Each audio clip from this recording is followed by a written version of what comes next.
մենք էներգետիկայի ոլորտում գիտեք, որ ունենք խնդիրներ, այդ թվում էլեկտրաէներգիայի մատակարարման որակի հետ կապված։ Հիմա տեսեք, օրինակ, երեք ես մասնակցում էի կոմպլեքս հիպերմոլի բացման արարողությանը եւ բացման արարողության ժամանակ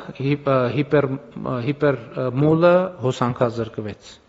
Պատկերացնում եք, մարդիկ 70 միլիոն դոլարի ներդրում են արել, 70 միլիոն, համեն դեպս ինձ տենց ասցին եւ չեն կարողանում բացման արարողություն անել նորմալ։ אז մենք հասկանում ենք սա, անդադ խոսում ենք ներդրումային միջավայրի բարելավում եւ այլն։ Այստեղ երկու տարբերակ կա։ Իհարկե ես ասեմ, մի տարբերակն է նա, որ հատուկ սաբոտաժ է արվել, մյուս տարբերակն է նա, որ համակարգը տեխնիկապես ի վիճակի չի։ Երկու դեպքում էլ մենք բոլոր գծերը անցել ենք եւ իրանք բոլոր գծերը անցել են եւ այն ինչ որ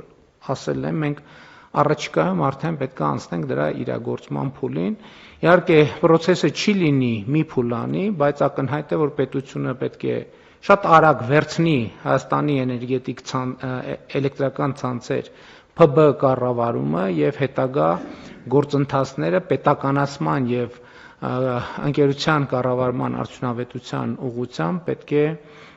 արագ եւ արդյունավետ իրականացնենք։ Իհարկե հարցը քաղաքական մակարդակով մենք քննարկվել է քաղաքացիական պայմանագիր կուսակցության վարչության նիստում։ Ես գիտեմ, որ ազգային ժողովի քաղաքացիական պայմանագիր խմբակցությունը նույնպես քննարկումներ է ունեցել եւ այդ թվում կառավարության գործընկերների մենք համատեղ աշխատանքով նաեւ օրենքի նախագիծ է արդեն դրվել փոփոխություն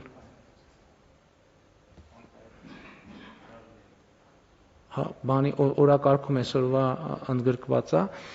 եւ արտահերթ նիստով համապատասխան օրենսդրական փոփոխությունները